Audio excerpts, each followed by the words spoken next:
Hello दोस्तों, नमस्कार। आज का हमारा टॉपिक है माइक्रोबायोलॉजी का। नेक्स्ट टॉपिक है कल्टीवेशन ऑफ बैक्टीरिया मेथड्स पढ़ने वाले हैं। जो हमने कल्चर मीडिया पढ़े थे, अब कल्चर मीडिया के कौन कौन से मेथड होते हैं। ओके, तो आज हम स्टार्ट करने जा रहे हैं next topic cultivation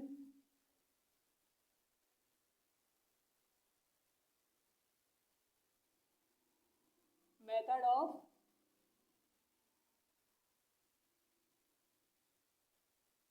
cultivation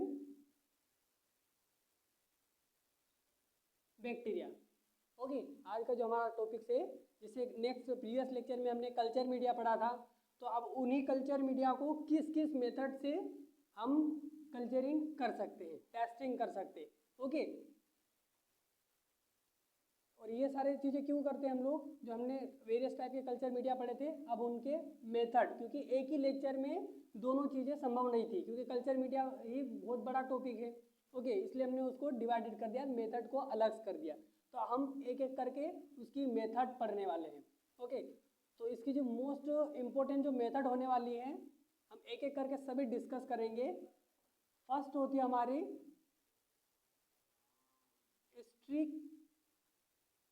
streak culture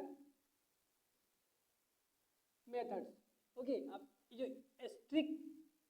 streak culture method क्या होती है, इसको किस तरीके से परफॉर्म किया जाता है।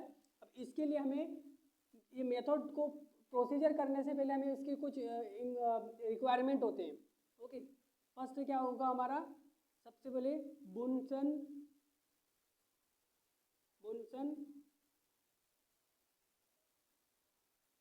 बर्नर। ओके, जो कि लैंप हम लोग बोल सकते हैं इसको, लेकिन इसका जो नाम है, हम क्योंकि हमें किसी बच्चों को पता नहीं रहता है। ओके, एक लैंप होता है बुनसन बर्नर चिमनी। ओके, नेक्स्ट होगा हमारा नाइक्रोम वायर लूप। ओके, जिससे हम लोग सैंपल को टेकअप करते और पुटअप करते। ओके, जैसे कोई हमारे पास स्पेसिमेन होता है, वहाँ से हम उसको टेकअप करते और जो कल्चर प्लेटें होती है उसमें हम उसको पुटअप करते हैं। ओके, तो नाइक्रोम वायर लूप। अब नाइक्रोम वायर लूप से भी क्वेश्चन बनते हैं कि ये किस मेटल्स का बना होता है। ओके, तो ये जो इसमें जो मेटल्स यूज होती है वो क्रोमियम प्लस निकल्स की बनी होती है। ओके, तो क्योंकि ये रजिस्ट होती है, हाई टेम्परेचर को रजिस्ट कर जाती है, इसलिए ये high electricity and high temperature को रजिस्ट कर जाती है, जल्दी तरीके से ये डैमेज नहीं होती है। ओके, इसलिए जो एक नाइक्रोम वायर लूप इस टाइप का हमें देखने को मिलता है, और इसमें एक वायर लगा होता है, इस तरीके से लूप देखने को मिलते हैं। ओके, इसको हम लोग बोलते हैं नाइक्रोम वायर लूप। ओके, तो ये जो इसमें वायर लगी होती है, ओके, इसको ये किस मेटल की बनी होती है, तो नाइक्रोम वायर लूप। अब नाइक्रोम वायर लूप है, तो ये कौन सी धातु है, तो उसमें क्रोमियम प्लस निकिल। ओके, तो ये ध्यान में रखना, कभी कभी पूछता है जो उसमें नाइक्रोम वायर लूप में जो वायर लगी होती है वो कौन से मेटल की बनी होती है। इसमें हम लोग यूज करेंगे पैट्री डिश यूज करने वाले हैं, जो हमने उसका जो डायमीटर एंड जो उसका लेंथ पढ़े थे। तो इसका डायमीटर हमने कितना पढ़ा था, इसका 90 mm इसका डायमीटर था, और इसको जो लेंथ थी वो 60 to 70। ओके, 70 mm के उसका जो लेंथ एंड वाइडनेस थी। ओके, तो ये सारी चीज़ें हमारे, और नेक्स्ट आ जाएगा हमारा सैंपल स्पेसिमेन, जो भी हमारे स्पेसिमेन माइक्रोबायोलॉजी के लैब में जो भी सैंपल आते हैं वो, तो ये सारे हमारे रिक्वायरमेंट होते हैं कल्चर मेथड के लिए। ओके, आप एक एक करके हम लोग डिस्कस करने वाले हैं।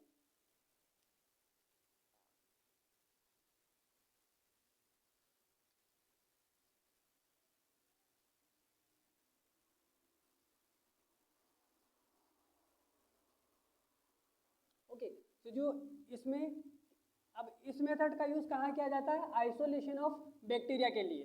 जो बैक्टीरिया के लिए हम लोग आइसोलेट, इसमें हम पेट्री डिश का यूज़ करते हैं, पेट्री डिश भी यूज़ कर सकते हैं और कल्चर प्लेट यूज़ करते हैं। और किस के लिए करते हैं ये? Isolation of bacteria, isolation of bacteria from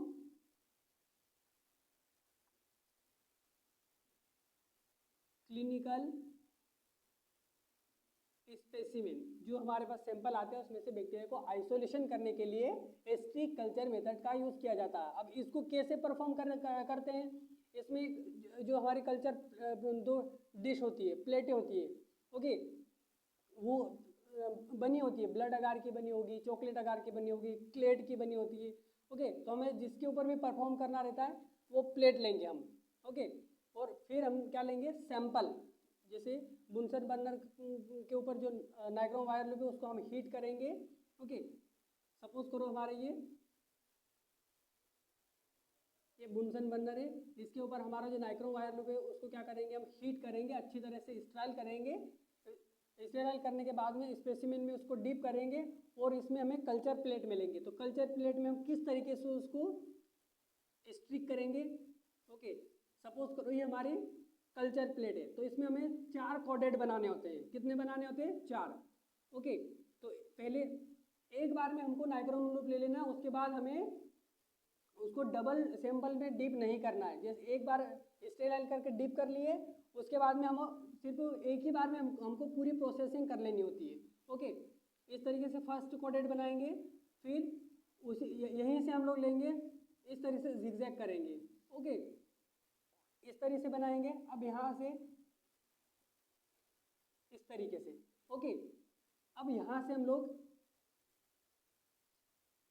इस तरीके से जिगजैग करेंगे, ओके। एंड देन हम लोग कर लेंगे इस तरह से टेल बना देंगे, ओके। तो इसमें 4 कोडेड होने वाला है, first second third and fourth, okay. तो अब इसमें एक सवाल भी और भी इसमें से कुछ पूछते हैं, ओके। इस तरीके से हम लोग कर सकते हैं, ये हम स्ट्रिक कर रहे हैं, ओके। ये हाफ प्लेट में भी कर सकते हैं। अगर आपको ज़्यादा सैंपल आ जाते हैं तो हम इसी चीज़ों को हम हाफ आधी प्लेट में भी कर सकते हैं, ओके। तो हम इस तरीके से 4 स्टेज बनाते हैं। अब इसको क्या करेंगे? अब हम उसको इंक्यूबेशन के लिए रख देंगे 20 आवर्स के लिए, 40 आवर्स के लिए, और फिर हमें उसमें कॉलोनी ग्रोथ देखने को मिलेगी, ओके। तो हम जो सैंपल अब यहाँ से पुटअप करते हैं, अब यहाँ से क्या होता है? वापस से माइक्रोन लूप को स्टेरलाइज करना होता है और यहाँ से हम इसको बायोकेमिकल टेस्ट करने के लिए या नेक्स्ट जो स्टेनिंग करने के लिए, इस स्लाइड बनाने के लिए हम यहाँ से जो आइसोलेटेड, क्योंकि ये जो टेल होती है, अब देखो ये ऐसा क्यों करते हैं? जब हम लोग पानी से या कहीं कलर वाले पेयर करके चलते हैं तो हमारे क्या होते हैं? इस तरीके से निशान बनते हैं। पहले तो एकदम वो डार्क बनेंगे, एकदम सॉलिड बनेंगे, फिर धीरे धीरे धीरे धीरे धीरे इस तरीके से हमारे पैर के निशान क्या हो जाते हैं? कम होते जाते हैं। इसीलिए यहाँ पर भी जो हम लोग करते हैं, परफॉर्म करते हैं, तो एक पूरा इसको कलर करते हैं, फिर धीरे धीरे ये जिगजैग बनाने का एक ही रीज़न होता है, क्योंकि देखो इसमें हमें बहुत ही एकदम डिफिकल्ट भी लेंगे यहाँ, ओके। ये जो बैक्टीरिया की जो कॉलोनी होगी वो बहुत ज़्यादा बैक्टीरिया ग्रोथ किए होंगे, तो इसलिए हम ये पूरी उसको स्ट्रीकिंग करनी होती है ताकि हमें आइसोलेटेड कॉलोनी मिल सके। तो जो टेल होती है उसकी, ओके, ये हेड है उसका, और ये टेल होती है वो आइसोलेटेड होती है। तो यहाँ यहीं से हम लोग सैंपल भी लेते हैं, ओके। जो माइक्रो जैसे मैंने बताया कि स्टेनिंग, ग्राम स्टेनिंग वगैरह, या नेक्स्ट AST परफॉर्मिंग के लिए जो हम सैंपल लेते हैं इसके, क्योंकि इसके आगे हम AST परफॉर्मिंग करते हैं, एंटीबायोटिक ससेप्टेबिलिटी टेस्ट, तो हम लोग ये यहीं से उठाते हैं, ओके। यहाँ से कितने हम 3 से 4 कॉलोनी उठा लेंगे, वो भी हम पूरा प्रोसीजर के साथ में। इसको देखो before using and after using इसको स्टेरलाइज करना होता है नाइक्रोम लूप को बुनसन बर्नर में, ओके। क्योंकि माइक्रोबायोलॉजी में बहुत ये स्टेरलाइज की जो बहुत इंपॉर्टेंट प्ले रोल करता है, स्टेरलाइज बहुत करना होता है, ओके। यहाँ से हम कितनी 3 से 4 कॉलोनी ले लेंगे और हम AST के लिए लगा सकते हैं। तो इस तरीके से डायग्राम बनाएंगे ST कल्चर मेथड में। और ये किसके लिए किए जाते हैं? बैक्टीरिया को आइसोलेशन करने के लिए। जो हमारा क्लिनिकल सैंपल है, जो स्पेसिमेन आता है माइक्रोबायोलॉजी में सैंपल आते हैं उसमें से आइसोलेशन करने के लिए स्टिक कल्चर मेथड का यूज़ किया जाता है और इस तरीके से हम लोग परफॉर्म करेंगे। नेक्स्ट दूसरा है हमारा स्ट्रोक।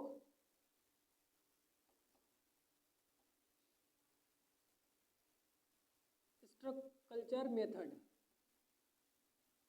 ओके,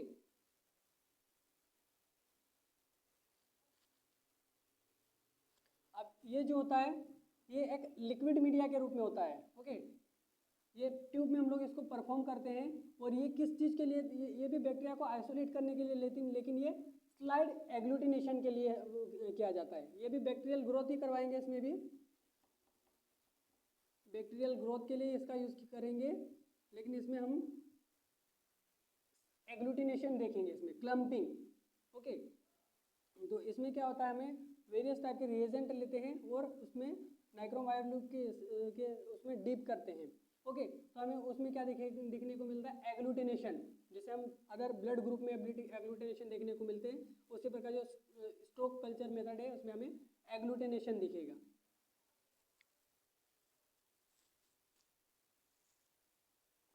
यहाँ लिख देता हूँ मैं, स्लाइड एग्लूटिनेशन। ओके, ऐसा आप शॉर्ट में इसको लिख सकते हो कि that is the culture method or liquid form, okay, and tube performing bacterial growth and slide agglutination.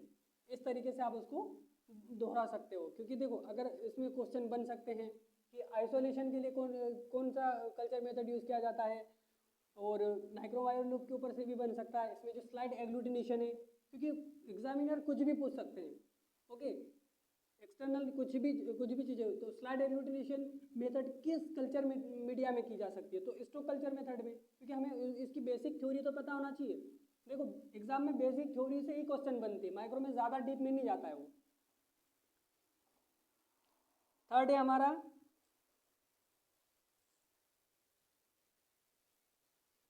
Pure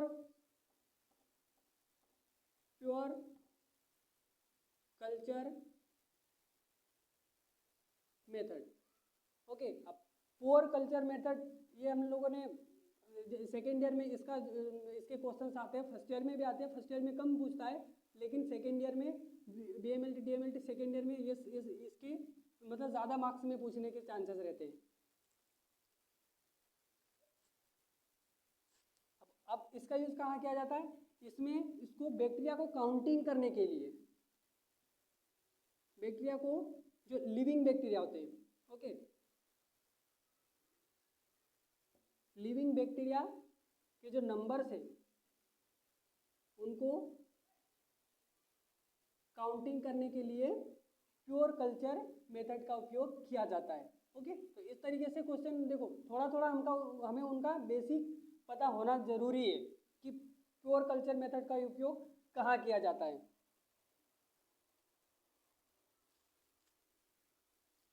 and liquid, next है हमारा लिक्विड कल्चर मेथड। अब लिक्विड कल्चर मीडिया का यूज़ कहाँ किया जाता है, इसमें जैसे बैक्टीरिया की मोटिलिटी देखना होगा, क्योंकि इसमें हम मोटिलिटी भी देख सकते हैं। स्लाइड के ऊपर एक हम लोग उसमें एक ड्रॉप लेते हैं रिएजेंट का, और उसमें जो भी हमारी कॉलोनी ग्रोथ होती है, ओके, उसको हम लोग डीप करते हैं, तो उसमें हमें मोटाइल और नॉन मोटाइल बैक्टीरिया को भी देखने के मिल जाते हैं। और जितने भी हमारे बायोकेमिकल टेस्ट हैं, ओके, बायोकेमिकल जैसे एग्लूटिनेशन, कैटालेज,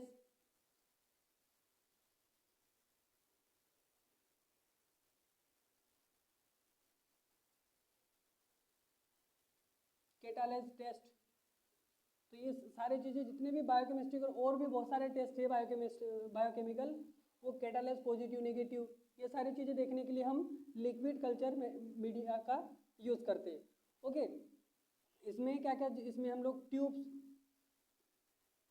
एंड बॉटम्स का भी यूज़ करते हैं।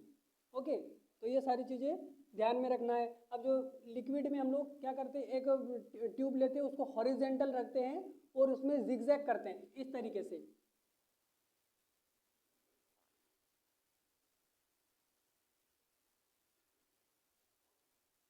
तरीके से हम शॉर्ट में बताते हैं। ओके, ये इस तरीके से ट्यूब है हमें, और इसको स्लोप में रखते हैं। ओके, स्लोप में रखते हैं तो यहाँ हमें कुछ सरफेस देखने को मिलता है। जब बोतल को आड़ी कर देंगे तो इसका सरफेस देखने को मिलता है। ओके, तो हम यहाँ का क्या करते हैं, उस बैक्टीरिया से इस टाइप के जिगजैग कर देते हैं। ओके, इसको बोलते हैं जिगजैग। अब इसमें हमें कॉलोनी ग्रोथ देखने को मिलती है। और एक प्रोसीजर है जो एनारोबिक टाइप की बैक्टीरिया है, उसको हम डीप कल्चर में करते हैं। ओके, तो ये हम बोतल ट्यूब में ही परफॉर्म कर लेते हैं। उनको क्या करते हैं हम लोग, जैसे कि ये हमारा कल्चर मीडिया भरा हुआ है इसमें। ओके, तो अब क्या करते हैं, नाइक्रोम वायर लूप की हेल्प से, जैसे हम लोग स्पेसिमेन लिए, ओके, जहाँ पर कॉलोनी ग्रोथ से हम 1-2 कॉलोनीज ले लिए, और क्या करेंगे इसमें नाइक्रोम वायर लूप से उसमें डीप करेंगे। ओके, डीप में करेंगे। अब ये डीप कल्चर, अब इसको क्या बोलेंगे, डीप कल्चर मेथड। अब डीप कल्चर मेथड क्यों करते हैं, क्योंकि इसमें डीप इसलिए कर देते हैं क्योंकि वो उनको ऑक्सीजन नहीं मिल पाए। ओके, बिना ऑक्सीजन के कंडीशन में भी वो ग्रो करेंगे। तो नाम से ही पता चल रहा है डीप कल्चर मेथड। तो जो एनारोबिक बैक्टीरिया है, एनारोबिक मेथड, जो एनारोबिक जो ऑर्गेनिज्म है, उनको ग्रो करवाने के लिए हम लोग डीप कल्चर मेथड यूज करते हैं। ओके,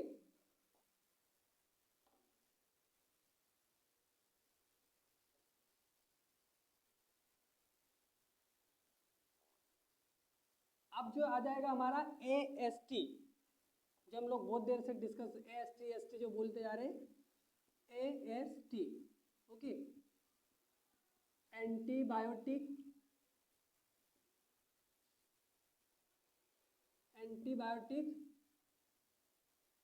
या सेंसिटिव या ससेप्टिबिलिटी टेस्ट बोलते हैं। अब इसमें क्या करते हैं, इसमें जितनी भी ड्रग्स है उनके डिक्स, जैसे कि ये हमारी कल्चर प्लेट है इस तरीके से। अब यूट्यूब पर सर्च करके देख लेना AST टेस्ट, तो आपको देखने को मिलेंगे। इसमें अलग अलग डिस्क यूज होने वाली है, जैसे कि उसमें सेल वॉल के लिए कौन सी एंटीबायोटिक्स है। तो ये जो डॉक्टर्स है वो क्या इसलिए AST टेस्ट परफॉर्म करने के लिए बोलते हैं, ताकि उनको ये पता चल जाएगा कि जो सेल वॉल है बैक्टीरिया की, या न्यूक्लियस है, प्रोटीन से, उसके अंदर जितने भी ऑर्गन्स है, उन ऑर्गन्स को सबसे ज़्यादा अफेक्टेबल कौन सी मेडिसिन कर रही है। ये इसी चीज़ को देखने के लिए, इसी रिएक्शंस को देखने के लिए AST या एंटीबायोटिक ससेप्टिबिलिटी टेस्ट किया जाता है। ओके, तो उसमें हम डिक्स यूज़ करते हैं। एक छोटी छोटी डिक्स होती है, पेनिसिलिन, इरेथ्रोमाइसिन, जितनी भी हमारी मेडिसिन है। ओके, अगर वहाँ माइसिन, तो वो होगी हमारे bacterial antibiotic, bacterial fungal bacterial. Okay, हम इस तरीके से उसको कोरिलेट कर सकते हैं। जो बैक्टीरियल जो मेडिसिन होती है, हम उसको कैसे आइडेंटिफाई करते हैं, तो जो बैक्टीरियल मेडिसिन होगी वो माइसिन, सीन वर्ड जुड़ा होगा, तो आप समझ जाना कि ये बैक्टीरियल या एंटीबायोटिक सी ही है। किसके लिए, बैक्टीरियल के लिए। अगर फंगल के लिए होगा, अगर फंगल इन्फेक्शन के लिए कोई भी आप टेबलेट देखना, तो उसके पीछे लिखा होता है जोल। ओके, तो ये दो चीज़ें हमें, जोल मतलब कोई भी एलर्जी के, एचिंग टाइप की, जो फंगल इन्फेक्शन के लिए अधिकतर, जैसे मेट्रोजोल, ठीक है, राइबोजोल, ऐसी जो मेडिसिन है, तो इनकी सारी डिस्क हुआ करती है। वही डिस्क हम लोग AST में परफॉर्म करते हैं। ओके, जैसे कि हम लोग बैक्टीरियल इन्फेक्शन के लिए डिस्क है। अब सपोज करो हम 1-2 डिस्क देखते हैं।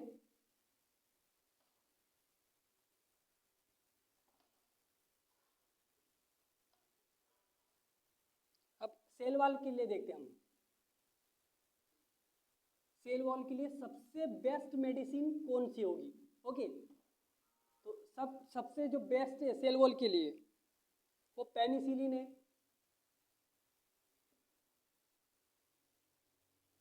Okay, penicillin. सेकेंड है एम्पिसिलिन।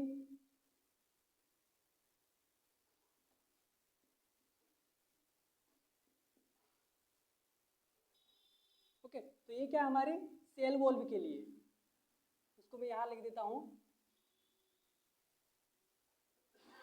Cell wall. ओके,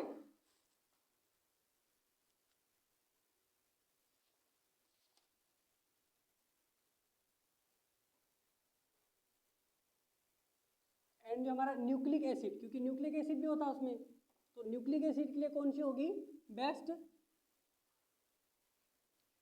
सिप्रोफ्लैक्सिन,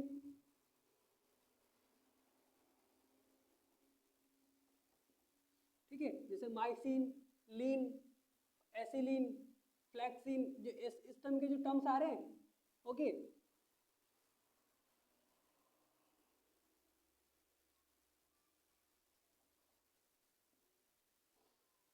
राइबोफ्लैक्सिन, तो ये किसके लिए हमारे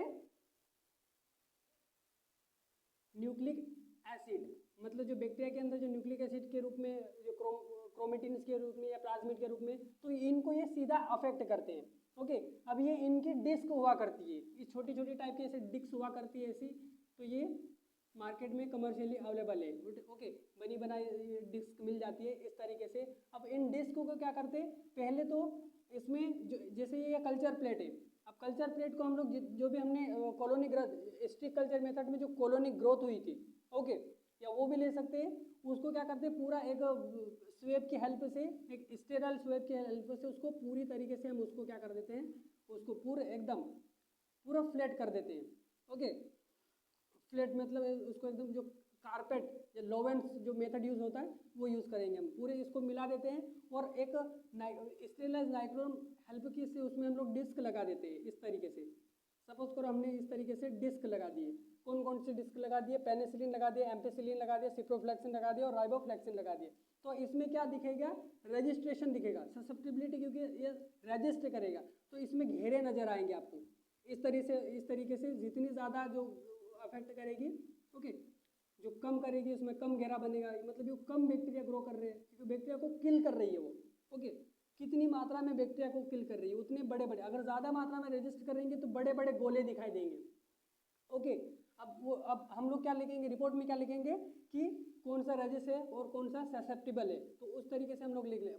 पता चला कि हमने पेनिसिलिन और राइबोफ्लैक्सिन बहुत ज़्यादा मात्रा में बैक्टीरिया को, उसके अंदर जो पेशेंट के सैंपल को के अंदर जो बैक्टीरिया है उनको कौन सी ड्रग्स काम कर रही है, तो ये दोनों, एक ये वाली और एक वाली, तो हम लोग रिपोर्ट बना के देंगे कि पेनिसिलिन एंड राइबोफ्लैक्सिन। अब वो डॉक्टर डोज के हिसाब से उसको प्रिस्क्राइब कर देगा, ओके। इस तरीके से वो पेशेंट ठीक हो जाते हैं। इसलिए तो माइक्रोबायोलॉजी में क्या हो जाता है, कंफर्मेटरी ट्रीटमेंट होता है, तो ये सारी चीज़ें के लिए हम लोग एएसटी टेस्ट लगाते हैं, ठीक है।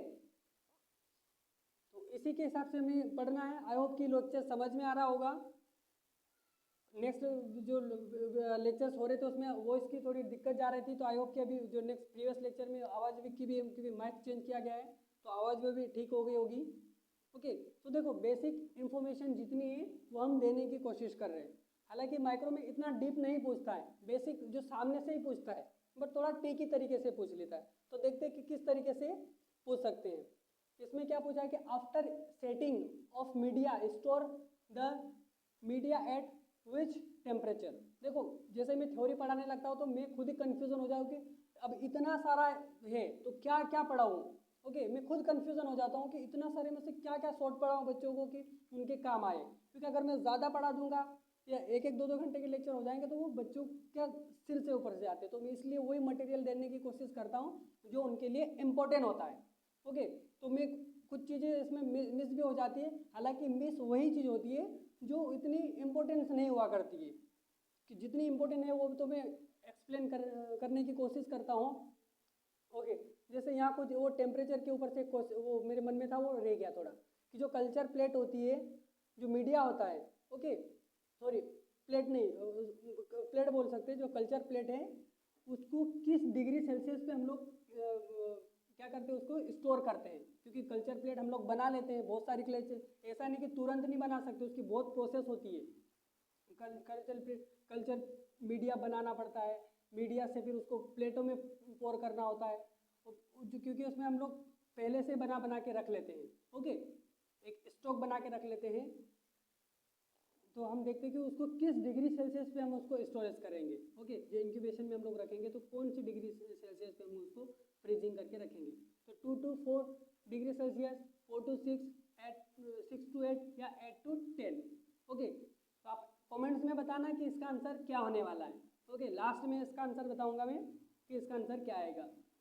जो स्लोप कल्चर जो स्लोप हम लोग कल्चर कर रहे हैं, ओके, उसको और अदर नाम, किस नाम से जाना जा सकता है, कि क्वेश्चन कुछ भी आ सकता है, ओके।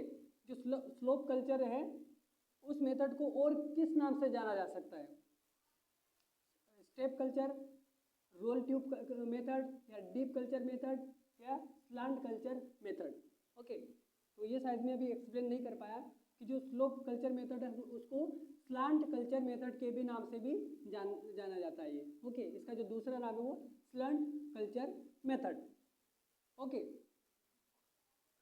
सॉरी, एक चीज़ और इसमें डिस्कस करने के लिए वो बच गई थी, एनोरोबिक, जो अभी हम लोग पढ़ रहे थे वो एरोबिक कल्चर मेथड थी, ओके। एक छूट गई है, अच्छा वो हमें क्वेश्चन देख के याद आ गया।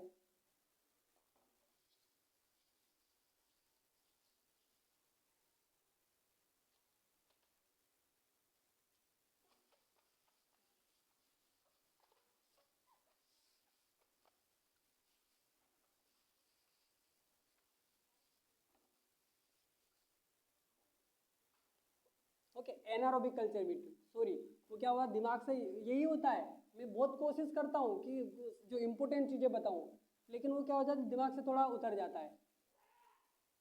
Anaerobic culture method, okay. तो फर्स्ट एंड बेस्ट जो होता है वो होता है हमारा मैकलन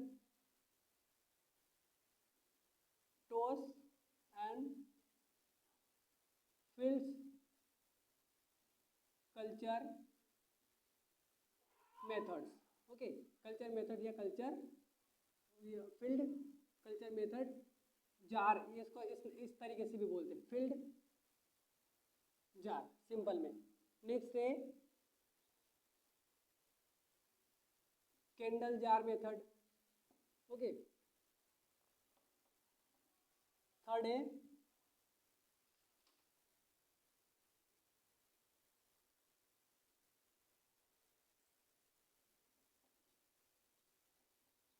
biochemical method,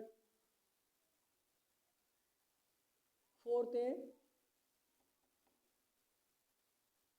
vacuum jar method, okay. And fifth है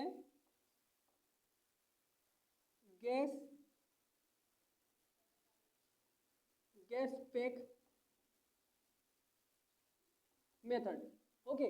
तो सबसे जो इम्पोर्टेंट है, हम लोग वो चीज़ें डिस्कस करने वाले, जैसे फेमस की बात की जाए तो एक जो, क्योंकि सभी को पता है जो रूटीनली यूज होती है वो मैकलेंटॉस फील्ड जार यूज होती है, ओके। लेकिन जो अधिकतर जो पहले, ठीक है, पहले जो यूज की जाती थी वो कैंडल जार मेथड यूज की जाती थी, लेकिन ये इतनी इफेक्टिबल नहीं थी, ओके। कि कैंडल में वो क्या होता है, इसमें मैं एक एक करके डिस्कस करने वाला हूँ कि इसमें क्या होने वाला है, ओके। तो मैकलेंटॉस क्या होता है, ये एक बहुत बड़ा जार हुआ करता है, ठीक है। इस तरीके से जार हुआ करता है और इसमें एक इंडिकेट लगा हुआ है, ओके। एक इंडिकेट लगा हुआ है और यहाँ पर हम लोग सब सारी कल्चर प्लेट रख देते हैं इसके अंदर, इसको पैक करके, ओके। तो इसके अंदर जो गैस होती है वो CO2, okay, CO2 and hydrogen, okay, hydrogen gas होगी इसमें। कौन कौन सी गैस होगी, CO2 कार्बन डाइऑक्साइड और हाइड्रोजन गैस इसके अंदर होगी। अब वो क्या करेगा, जैसे इसमें ऑक्सीजन होगा तब तो वो क्या होगा, रेड कलर देगा। ये इंडिकेट इसमें लगा होगा, एक इंडिकेटर लगा होता है, जैसे इसमें से ऑक्सीजन की समाप्त हो जाती है, ठीक है, इसको पूरा पैक करके रखते हैं और इसके अंदर कार्बन डाइऑक्साइड और हाइड्रोजन गैस रख देते हैं। ये इसीलिए रखते हैं क्योंकि जो ऑक्सीजन है उसको रिमूव कर सके, ओके। जैसे इसमें से पूरी तरीके से ऑक्सीजन बाहर हो जाती है, रिमूव हो जाती है, ये क्या कर लेते हैं, उसको ऑक्सीजन को रिमूव कर देते हैं, तो इसमें ग्रीन लाइट जलती है, ओके। एक ग्रीन इंडिकेटर देता है ये, ताकि हमें ये पता चल जाता है कि उसमें ऑक्सीजन नहीं है और वो पूरी तरीके से एनारोबिक कंडीशन में आ गया, ओके। इसी अब एनारोबिक कंडीशन में इसलिए आएगा तभी तो इसकी जो एनारोबिक बैक्टीरिया है वो ग्रो कर पाएंगे। तो इस तरीके से हम लोग मैकलेंटॉस एंड फील्ड, ये दो साइंटिस्ट थे, अपने अपने नाम से उन्होंने एक एनारोबिक कल्चर मेथड लगा दी, ठीक है। सेम कल्चर जो हमारा कैंडल जार था, अब कैंडल जार का भी सेम होगा, लेकिन इसमें क्या होता है, इसमें इंडिकेटर नहीं होता, इसमें कैंडल लगा दी जाती थी। ये एक बहुत ही तो पुरानी टेक्निक है, इसमें कैंडल लगाई जाती थी।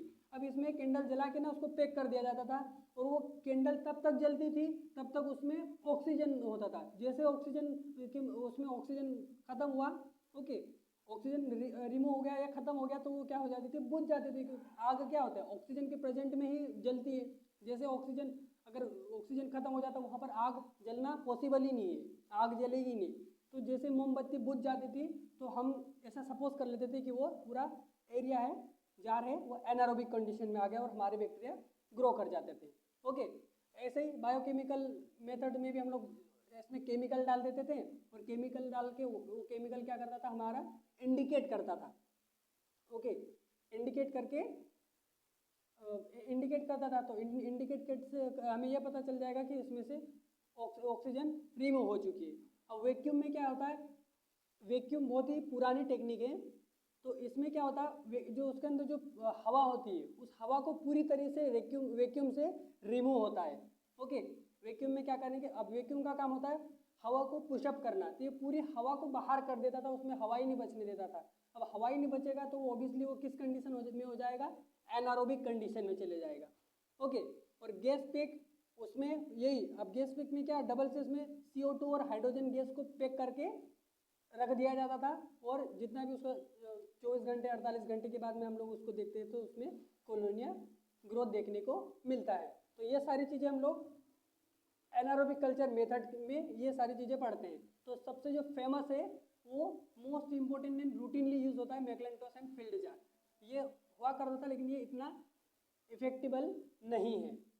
ओके, तो इसी तरीके से, क्योंकि मुझे ये क्वेश्चन देखा तो वो दिमाग में फट से मुझे याद आ गया कि इस तरीके से भी क्वेश्चन बन सकते हैं कि ये सारी चीज़ें दे देंगे, कौन इफेक्टिबल है, नॉन इफेक्टिबल। जैसे इसमें पूछा गया कि the most popular but ineffective anaerobic method.